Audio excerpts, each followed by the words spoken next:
오늘 우리에게 주시는 하나님의 말씀은 마태복음 23장 1절에서 12절까지의 말씀입니다. 마태복음 23장 1절에서 12절. 오늘은 김서아 학생이 말씀을 봉독해 주겠습니다. 이에 예수께서 무리와 제자들에게 말씀하여 이르시되 서기관들과 바리새인들이 모세의 자리에 앉았으니 그러므로 무엇이든지 그들이 행하는 바는 행하고 지키되 그들이 하는 행위는 본받지 말라. 그들은 말만 하고 행하지 아니하며 또 무거운 짐을 묶어 사람의 어깨에 지우되 자기는 이것을 한 손가락으로도 움직이려 하지 아니하며 그들의 모든 행위를 사람에게 보이고자 하나니 곧 그 경문띠를 넓게 하며 옷수를 길게 하고 잔치의 윗자리와 회당의 높은 자리와 시장에서 문안받는 것과 사람에게 랍비라 칭함받는 것을 좋아하느니라. 그러나 너희는 랍비라 칭함을 받지 말라. 너희 선생은 하나요 너희는 다 형제니라. 땅에 있는 자를 아버지라 하지 말라. 너희의 아버지는 한 분이시니 곧 하늘에 계신 이시니라. 또한 지도자라 칭함을 받지 말라. 너희의 지도자는 한 분이시니 곧 그리스도시니라. 너희 중에 큰 자는 너희를 섬기는 자가 되어야 하리라. 누구든지 자기를 높이는 자는 낮아지고 누구든지 자기를 낮추는 자는 높아지리라. 아멘. 네, 감사합니다. 오늘은 우리는 주 안에서 형제자매입니다라는 제목으로 같이 말씀을 나누겠습니다. 지금 5월이고 가정의 달입니다. 가정을 많이 생각해 보게 되는데 저번 주 이제 어린이주일로 지켰고 오늘은 또 이제 어버이 주일인데요. 말씀을 이제 묵상하고 또 말씀을 또 읽다가 여러 가지 생각을 해보게 됩니다. 이 시대의 진정한 스승은 누구일까? 이 시대의 진정한 아비, 부모님의 상? 어떤 부모가 하나님이 정말 기뻐하실까? 그런 고민들을 하다가 이제 오늘 말씀을 묵상하게 됐는데, 오늘 말씀이 마태복음 23장 말씀은요, 보시면 아시겠지만 대상이 있습니다. 늘 예수님은 대상을 놓고 말씀을 하시는 거잖아요. 그냥 허공에 대고 말씀을 전하는 게 아니기 때문에 대상이 있습니다. 그 대상이 누구인지 2절과 3절에 기록이 되어 있습니다. 한번 2절 보시겠습니까? 2절과 3절 같이 한번 읽어보겠습니다. 시작. 서기관과 바리새인들이 모세의 자리에 앉았으니 그러므로 무엇이든지 그들이 말하는 바는 행하고 지키되 그들이 하는 행위는 본받지 말라. 그들은 말만 하고 행하지 아니하며. 대상은 1절에 있습니다. 대상은 1절에 예수께서 누구에게요? 무리와 제자들에게 하신 말씀입니다. 대상이 무리와 제자들에게 이야기를 합니다. 뭐라고 이야기하냐? 2절 3절에서 지금 누가? 서기관과 바리새인들이 어디에 앉았다고요? 모세의 자리는 어디입니까? 모세의 자리는? 모세가 어떤 사람? 뭘 상징하죠? 모세하면 모세 오경, 율법을 상징하는 거예요. 그러니까 지금 모세가 말씀을 전하고 말씀을 가르쳤던 그 권위의 자리에 누가 있다는 겁니다. 지금. 서기관과 바리새인의 자리에, 서기관과 바리새인이 그 자리에 앉아 있다라는 겁니다. 그리고요, 어떻게 한다는 거예요? 그래서 모세에 앉아가지고 그들이 열심히 가르치는 거죠. 가르치는데 어떻게 하라는 겁니까? 지금 말씀해 보시게 되면 그들이 하는 말이 율법이잖아요. 그들의 말씀을 어떻게 하라고요? 잘 지켜라. 근데 행위는 본받지 말라. 이게 어떻게, 스승은 어떤 존재죠? 말만 하는 게 스승인가요? 말만 하면 안 되잖아요. 여러분, 원래 지식이라는 게요, 지식의 본질은 원래 뭐였냐면 우리가 지적인 어떤 알미나 그것을 넓혀가는 게 아니라 배움의 목적은 살려고 배우는 거예요. 그렇게 살고 싶어서. 아는 만큼 살고 싶어서 배우는 거거든요. 근데 지식과 삶이 괴리가 되고 분리가 점점점 되어가는, 괴리가 되는 거죠. 가르치는 것 따로, 행동 따로. 원래 살아있는 지식이라는 게 삶이 내 삶의 깊은 양식이 되고 생명이 돼야 되는데 어느 순간 많이 아는데 그대로 안 살아요. 이 당시에 대표적인 사람이 서기관과 바리새인입니다. 서기관과 바리새인은 율법에 정통한 사람이고 율법을 해석하는 사람이고 누구보다도 말씀에 가까이 있는 사람이에요. 근데 주님이 뭐라고 그랬습니까? 그렇게 있는 사람에게 뭐라고 경계하십니까? 그들이 하는 말은 잘 지켜라. 근데 그들의 행위는 본받지 말라. 뭐가 안 맞는 거잖아요. 예, 지키는 거랑 행하는 거랑, 그러니까 가르치는 거 행위를 지금 구별하고 계십니다. 예. 왜 이렇게 말씀하시는 걸까요? 일단은 여러분, 말씀에는 문제가 없어요. 율법 자체에는 문제가 없는 겁니다. 예. 하나님이 주신 그 율법과 계명은 문제가 없습니다. 근데 당시에 서기관과 바리새인을 비롯한 종교 지도자들이 뭐라고 비판했습니까? 예수님을 향해서 율법을 무시한다고 비판했거든요. 율법을 막 어기고 율법을 무시하는 그런 사람이라고 비난했거든요. 예, 주님은 분명히 말씀합니다. 예, 그렇지 않다는 걸 분명히 말씀합니다. 그게 마태복음 5장 20절에 분명히 이야기하거든요. 오늘 말씀은 아닌데 한번 찾아보시겠습니까? 마태복음 5장 20절. 율법을 무시하지 않았다는 걸 분명히 말씀합니다. 20절의 말씀입니다. 20절 한번 읽어보시죠. 20절 말씀 같이 읽어보겠습니다. 마태복음 5장 20절 시작. 내가 너희에게 이르노니 너희의 의가 서기관과 바리새인보다 더 낫지 못하면 결코 천국에 들어가지 못하리라. 엄밀히 따지면 서기관과 바리새인의 율법의 수준을 뛰어넘을 수 없습니다. 여기서 분명히 이야기합니다. 너희 뭐가요? 의라. 이게 옳음이거든요. 옳고 그름이에요. 옳은 삶. 너희가 너희의 삶이 서기관과 바리새인보다 뛰어나지 못하면, 그러니까 율법의 정신을 너희가 실천하지 못하고 그렇게 살지 못하면 너희가 결단코 천국에 들어가지 못한다. 결코 율법을 무시한 적이 없으십니다. 예.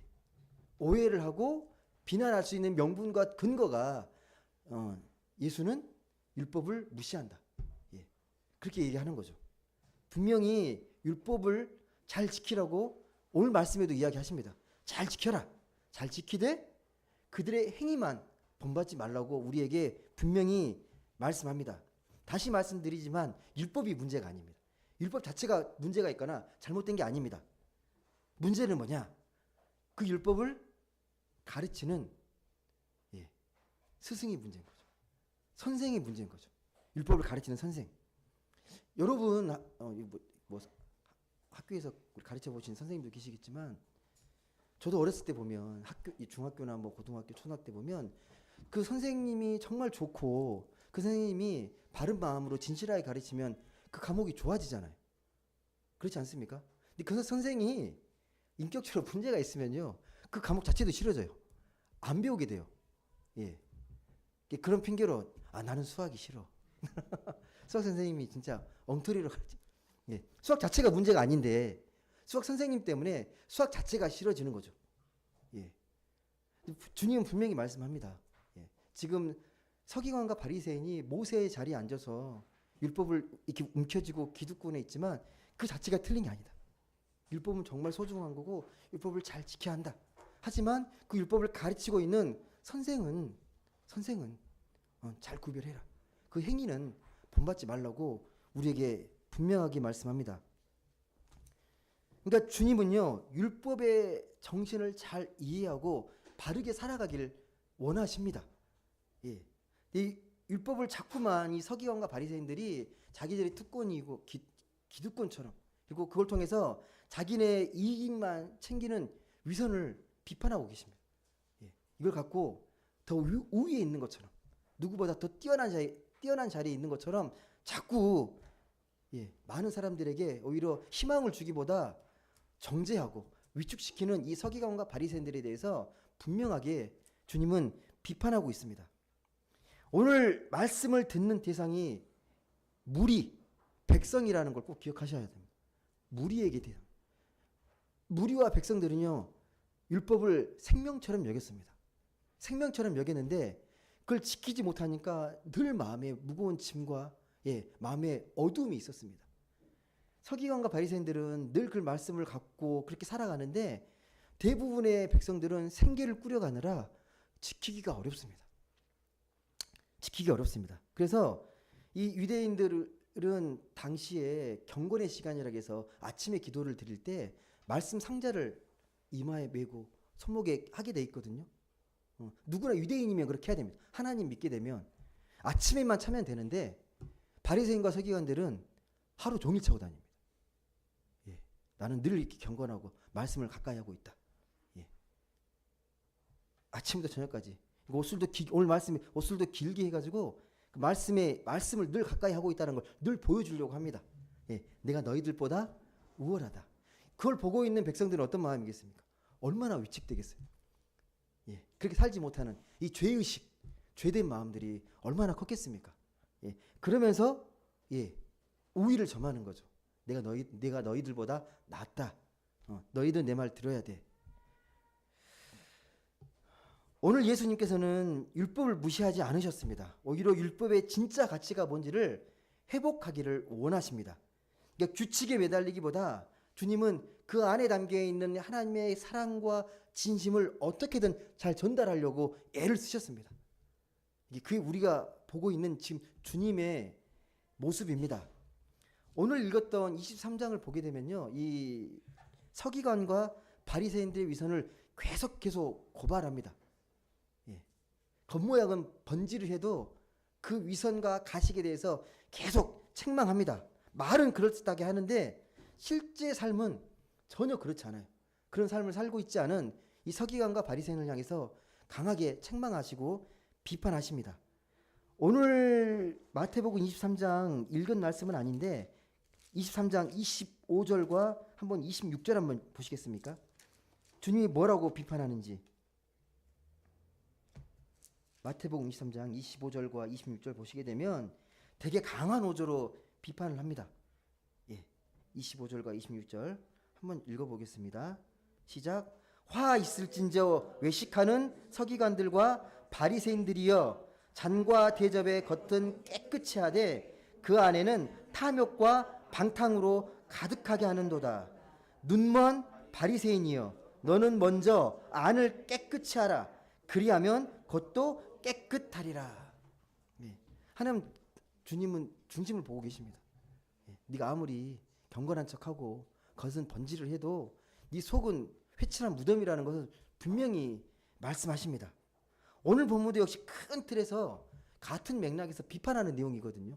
오늘 말씀 보시게 되면, 그러니까 율법을 가르치는 게 대단한 것인 것처럼 대단한 스승인 양 자처하며 우월감에 젖어 있는 이 서기관과 바리새인들을 향해서 강렬하게 지금 신랄하게 비판하고 계시는 겁니다.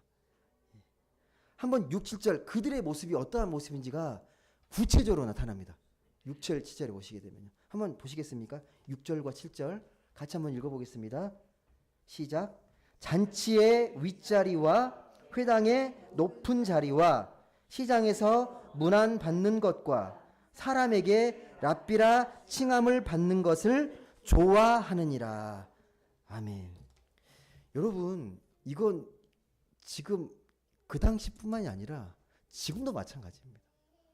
지금도 이왕 내가 더 인정받고 싶고 높은 자리에, 스승의 자리에 쓰고 싶은 게 우리의 마음 아닙니까? 수많은 사람들이 스승을 자처합니다. 내가 더 잘났다, 더 많이 알고 있다. 또 선생으로 대접받기를 원합니다. 근데 여러분, 스승이 선생으로서 정말 존경받는 건요, 정말 중요한 일입니다. 그 사회의 공동체의 건강을 위해서도 그렇고 옳은 스승, 옳은 선생님들이 많은 게 그 사회를 건강하게 지탱하는 힘이 됩니다. 만약에 여러분 학생들이 선생님을 보는데 이거 다 돈 받고 하는 건데 그렇게 존경할 필요 없어라고 이해를 해버린다면 무슨 권위가 있고 무슨 가르침의 시간들이 흘러가겠습니까? 스승과 제자의 바른 신뢰 관계는 이 사회의 근간을 세우는 정말 중요한 필수 조건인데 오늘날의 참 안타까운 현실은 참 스승이 많이 보이지 않는다는 거. 스승인 척하는 분들은 정말 많다는 거. 스승 대접받고 싶은 분들은 정말 많구나. 스승인 척하는 분들은 정말 많구나. 근데 겸손하게 정말 스승의 삶을 살려고 몸부림치는 분들은 정말 얼마나 될까라고 고민을 하게 됩니다. 여러분 그런데 내가 스승으로 대접받고 싶어하고 그렇게 스승인 걸로 이렇게 높아지기를 원하는 그런 마음들이 뭐가 문제라고 생각이 되십니까? 뭐가 문제일까요? 그게 왜? 삶으로 본을 보이기보다 인정받고 싶고 대접받고 싶은데 이 마음을 내가 빼앗기게 되면 어떤 일이 벌어집니까? 진정한 가르침보다도 권위만 남지 않습니까? 권위? 야, 내가 스승인데 존경 안 할 거야? 내가 너보다 더 똑똑하고 더 잘났는데 나 인정 안 할 거야라고 그런 권위만 남지 않겠습니까? 이게 스스로 정말 감동해서 정말 이분은 나의 스승이고 나의 정말 선생님이다라는 마음으로 존경을 해야 되는데 권위적으로 접근한다고 그게 존경이 되겠습니까? 당시에 이 서기관들, 바리새인들 입으로는 막 진리를 말합니다. 하나님은 이런 분이시고 정말 너희들 이렇게 살아야 되고 막 하는데 막상 삶을 보게 되면 그런 말씀의 복음적인 삶과는 먼 거예요. 멀어요. 말만 그럴싸해요. 많은 목사님들이 그런 어려움들에 말씀을 열심히 잘 전해야 되는데 말씀과 삶에 대해서 그 괴리감 때문에 많이 괴로워하고 하는 분들이 꽤 많습니다. 삶으로 살아내려고 몸부림치고 그래야 되는데 그렇지 못하는 것들에 대해서 많이 힘들어합니다. 근데 여러분 중요한 건 우리 마음이잖아요. 내가 어떤 지금 말씀을 전하고 있고 그 말씀을 내가 어떤 마음으로 전하고 있는지 단지 그냥 전하는 걸로 만족하는 건지 해야 되니까 그걸 하는 건지 정말 같은 마음으로 같이 그렇게 살려고 복음적으로 몸부림치려고 이 말씀을 전하는 건지는 우리가 서로 간의 영적인 소통 속에 알게 되는 거잖아요. 삶의 치열한 실천이나 행위가 없게 되면 형식만 남게 됩니다. 아, 나 이거 했어. 오늘도 주일 잘 지켰고 또 같이 또 여러 가지 기도도 했고 그렇게 내가 신앙생활을 잘한다고 착각할 수 있게 된다는 겁니다. 내 마음의 중심이 삶에서 멀어지게 되면요. 주님은 그것에 대해서 그러니까 이 서기관과 바리새인들이 자꾸 스승되려고 세상에 스승되려는 사람들이 많으니까 그걸 경계하시면서 오늘 새로운 시각으로 말씀합니다. 아, 그렇지. 우리가 스승되려고 하면 안 되지. 겸손해야지. 라는 것들은 다 아세요. 아시는데 주님은 여기서 한 단계 더 들어가요. 오늘 말씀 보시게 되면 이 서기관과 바리새인들의 위선과 가식을 지적하면서 더 한 단계 깊이 들어가서 우리가 말씀의 율법을 소중히 여기면서도 진짜 우리가 신앙생활 하는데 진짜 중요한 믿음이 뭔지 신앙의 정체성이 무엇인지를 오늘 분명하게 말씀합니다. 그 말씀이 8절에 기록되어 있습니다. 너무 잘 아시는 말씀인데 새롭게 보일 수도 있습니다. 8절 한번 읽어보시죠. 8절 읽겠습니다. 8절 같이 읽어보겠습니다. 시작. 그러나 너희는 랍비라 칭함을 받지 말라. 너희 선생은 하나요. 너희는 다 형제니라. 아멘. 되게 놀라운 말씀이에요. 이 위계와 이 수직적인 이런 질서가 딱 잡혀있는 유대 전통적인 사회에서 스승이 없다 그래 버리니까 되게 충격적인 발언이죠. 여러분에게 충격이 안 되시죠? 이 말씀이 엄청난 충격입니다. 충격적인 말씀입니다. 인간은 인간에게 스승이 될 수 없다라는 선언입니다. 우리는 서로가 서로에게 스승이 될 수 없다라는 거예요. 스승은 오직 누구다? 한 분뿐이다. 하나님뿐이라는 걸 새롭게 선포하십니다. 제가 월요일에 강의를 나가요. 강의를 나가는데 제가 첫 시간에 그 말을 한 적이 있어요. 제가 이 자리에 여러분을 가르치고 있지만 저는 여러분보다 먼저 알고 배워서 같이 나누는 거지 저는 여러분을 동역자라고 생각합니다라고 말씀을 했거든요. 내가 특별히 잘나서 이게 서 있는 것도 아니고 제가 함께 먼저 배우고 깨달은 것들을 함께 나누기 위해 서 있는 거지 결코 여러분을 제가 뭐 제자로서 그렇게 학생으로만 보지 않는다. 같은 동역자라는 의식을 갖고 함께 같이 나누고자 이 자리에 섰다라고 말씀을 드리거든요. 이제 그 말씀의 영향이 여기서 온 겁니다. 이 말씀에서. 스승은 오직 한 분뿐이다. 내게 주신 것을 그냥 하나님의 도구로서 전달할 뿐이다. 여러분은 어떻게 생각하십니까? 근데 이 세상 질서를 보게 되면 스승을 부정하기 어렵잖아요. 그렇지 않습니까, 여러분? 스승이 없다는 정도가 아니고요. 한 단계 더 나아갑니다. 한번 보시겠습니까? 9절에 스승이 없다 정도가 아니라 9절에 더 큰 충격적인 선언을 하십니다. 9절 한번 읽어보시겠습니까? 9절 같이 읽겠습니다. 시작. 땅에 있는 자를 아버지라 하지 말라. 너희의 아버지는 한 분이시니 곧 하늘에 계신 이시니라. 아멘. 이 말씀을 문자로 이해하면 어떻게 됩니까? 지금부터 우리 믿는 사람들은 스승 금지령을, 부모의 금지령, 우리는 다 형제자매로 불러요. 아버지한테 형제님, 자매님 이렇게. 예. 근데 이게 본질적으로 틀린 건 아니잖아요. 예. 근데 이 문자로 이해하시면 안 되는 거고, 왜 그렇게 말하시는지 그 본 뜻을 우리가 잘 이해해야 되잖아요. 주님 왜 스승 되지 말아라. 육신에 있는 아버지를 아버지라 부르지 말아라. 왜 그렇게 말씀하셨겠습니까? 예? 우리가 실제 삶에서 부모대로 잘 공경하고 스승을 잘 존경하고 그분들을 섬기고 좋은 관계를 맺는 게 이상한 게 아니잖아요. 그래야 되잖아요. 그게 공동체의 소중한 가치잖아요. 예. 어른들을 존경하고 공경하고, 예. 나에게 배움과 가르쳐 주심을 주신 스승에게 좋은 마음으로 존경하는 게 뭐가 나쁘겠습니까? 근데 오늘 말씀의 의미는 뭡니까? 본질적인 걸 물어보는 거예요. 본질적인 거. 너희들이 맺고 있는 관계들 있잖아요.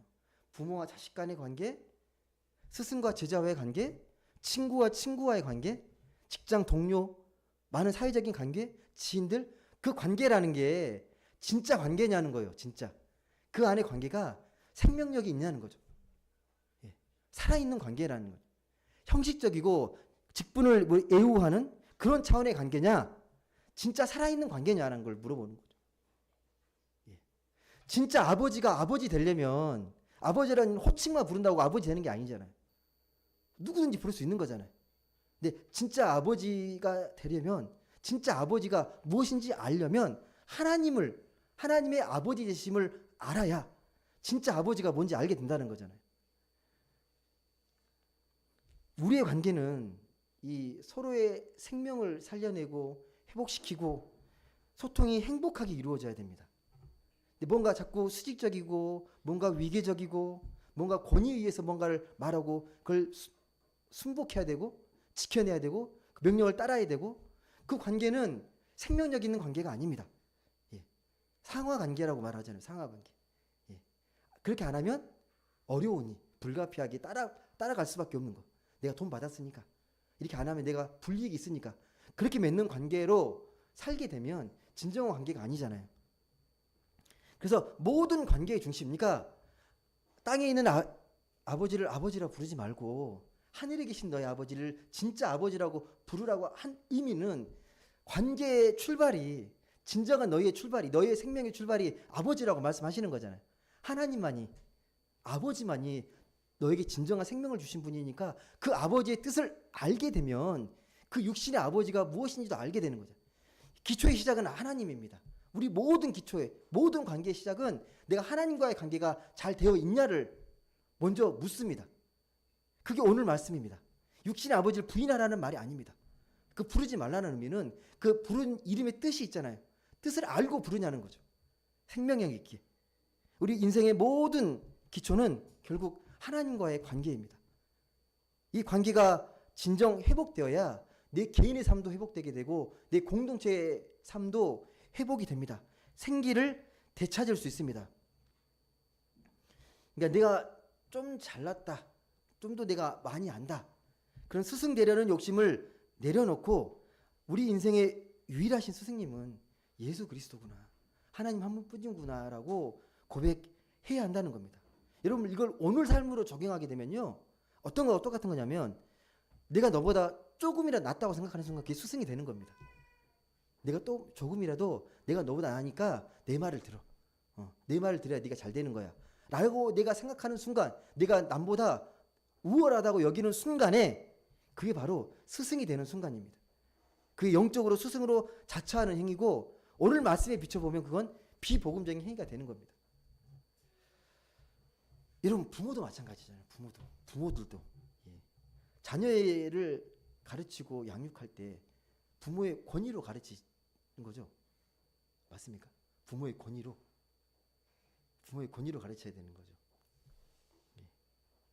오늘 말씀에 비춰보면 하나님만이 우리의 진정한 아버지라는 걸 인정하게 될 때, 그러니까 내 자녀가 하나님을 참 아버지로 만나게 됐을 때 그 가정에 세상이 줄 수 없는 생명의 에너지가 넘치게 됩니다. 그러니까 하나님을 제대로 알게 되고 하나님을 제대로 깨닫게 되면 육신의 아버지가 얼마나 소중한지를 알게 된다는 겁니다.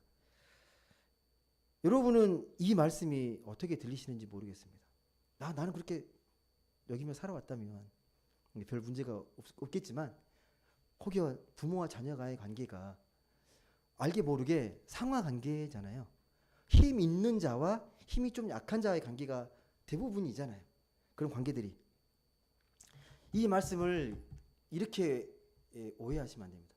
그러니까 내가 하나님을 정말 아버지 되게 알고 이런 관계를 잘 맺으려면 예수 잘 믿으라는 말이구나. 예수를 잘 믿으라는 말이구나. 기본적으로 맞는 말입니다. 근데 여기서 오늘 말씀에서 중요한 포인트는요. 그게 아니라 그 하나님을 잘 믿기 위한 신앙의 출발은 주님이 주신 그 은혜를, 그 뜻을 내 삶 속에서 잘 깨닫고 실천하는 겁니다. 삶 속으로 구체화시켜야 되는. 하나님의 아버지 되심이 내 삶 속에서는 어떻게 구체화되는 거냐는 거죠. 어떻게 이루어지냐. 하나님 내가 아버지로 모셨을 때 내 부모님은, 내 자녀는, 내 형제는, 내 지인은, 친구는 어떤 관계가 맺어지냐를 생각해 보시라는 거예요. 어떻게 구체화될 수 있는지. 내가 하나님 한 분만을 아버지로 모시고 내가 스승이 아니라 오직 하나님 한 분뿐인 그분이 스승이라고 내가 믿고 따랐을 때 관계가 어떻게 다시 새롭게 영적으로 바뀌어지냐는 거죠. 여러분 오늘 말씀에 모두가 뭐라고 이야기합니까? 우리는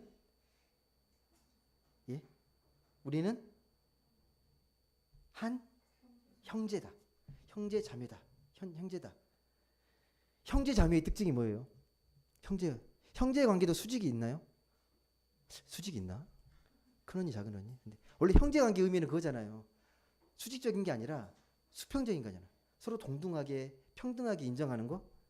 그리고 또 특징이 또 있지 않습니까? 중요한 특징이 형제 관계에서 경쟁하진 않습니다. 서로 부족한 걸 돕고 격려하고 위로하고 협력하고 돌보려고 하죠. 형제 관계니까. 형제니까. 그렇잖아요. 또 형제 관계는요. 누가 시켜서 하는 게 아니라 자발적인 겁니다. 누구를 위로하고 격려하고 사랑하고 하는 것들이 누가 시켜서 하는 게 아니라 자발적인 마음으로 그렇게 느껴지니까. 네. 주중에 제가 기도를 하게 되면 가끔씩 이제 어떤 상황에서 좋은 것을 느끼고 경험하게 되면 그 상황에서 떠오르는 분이 계세요. 그 일을 하고 있는데 우리 어떤 집사님이 이거 하면 되게 좋을 텐데 막 그런 마음이 들 때가 있습니다.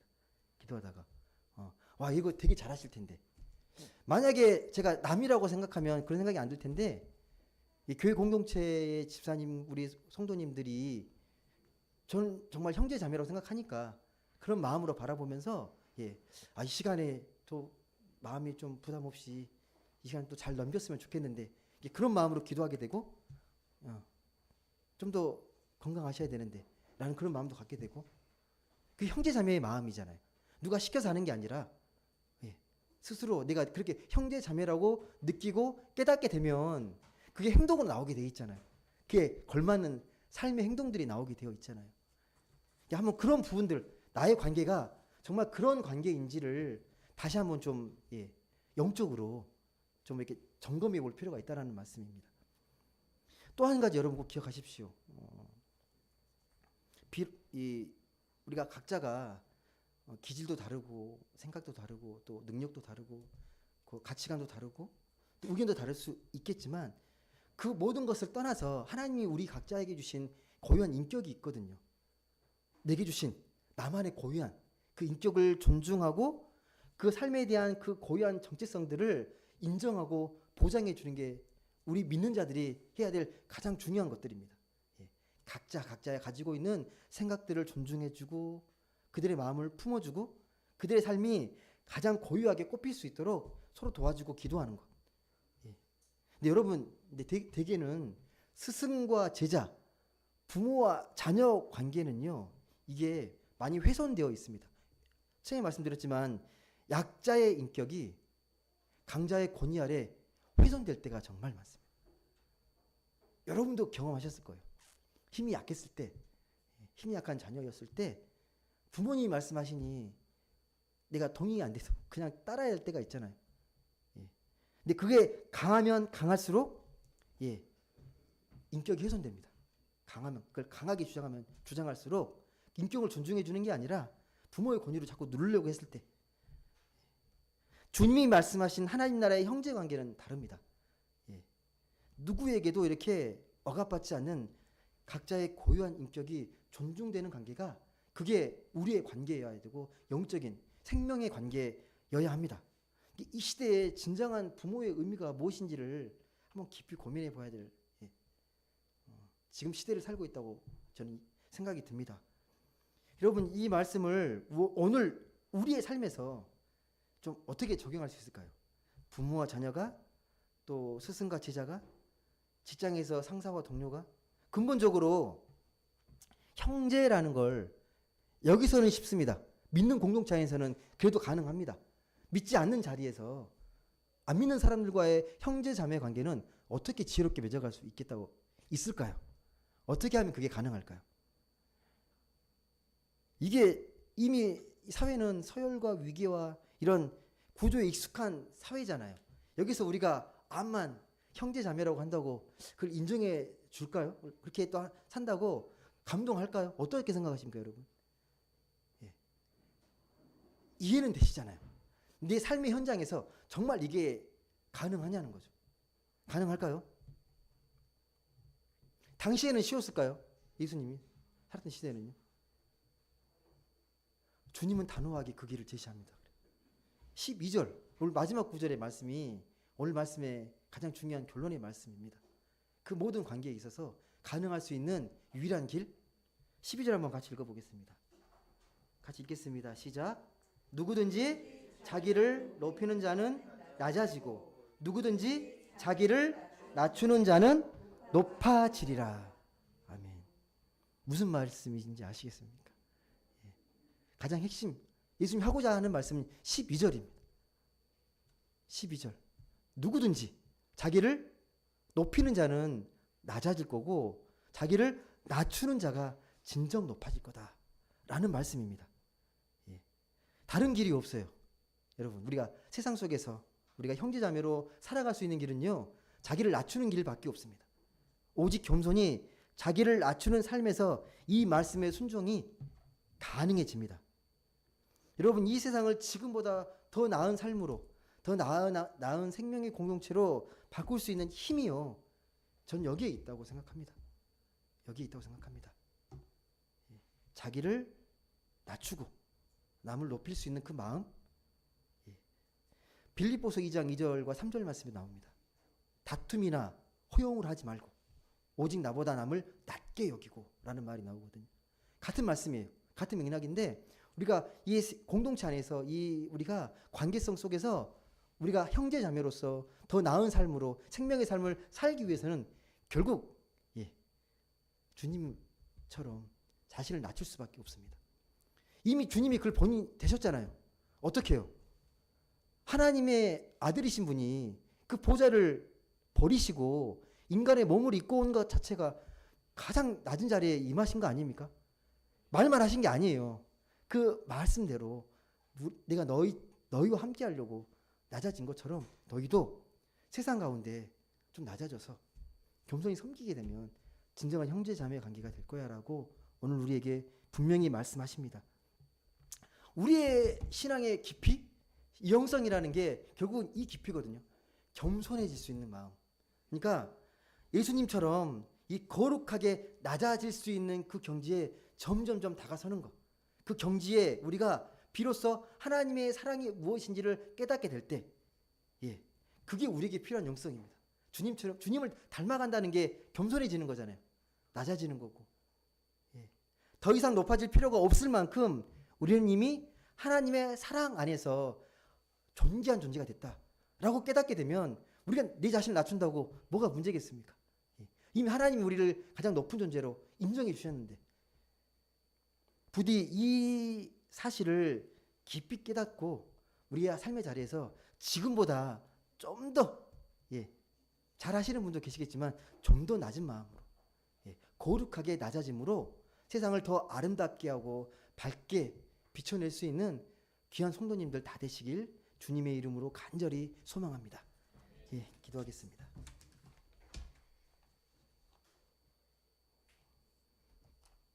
사랑과 은혜의 하나님 감사드립니다. 우리는 주 안에서 형제 자매입니다. 누가 나보다 낫고 못하고 그런 생각과 그런 마인드가 아니라 주님처럼 늘 나보다 남을 낮게 여기면서 주님의 십자가를 본받아서 겸손하게 남을 높여드리고 그게 바로 우리의 생명의 길이고 그게 사랑의 길임을 깨달을 수 있는 우리 모두가 되게 하여 주옵소서. 스승되지 않도록 아버지의 권위에 눌리지 않도록 우리가 하나님의 사랑 안에서 아버지를 한 분을 아버지라 부르고 아버지 한 분을 스승이라 부를 수 있는 귀한 마음을 허락하여 주옵소서. 그래서 이 세상 가운데에서 그런 주님의 사랑을 살아내고 실천함으로 인해서 하나님을 더욱더 영화롭게 하고 우리의 삶이 생명으로 풍성해지도록 그렇게 행복한 신앙의 삶을 살아가는 우리 모두가 되게 하여 주옵소서. 감사드리며 사랑이 많으신 예수님의 이름으로 기도드립니다.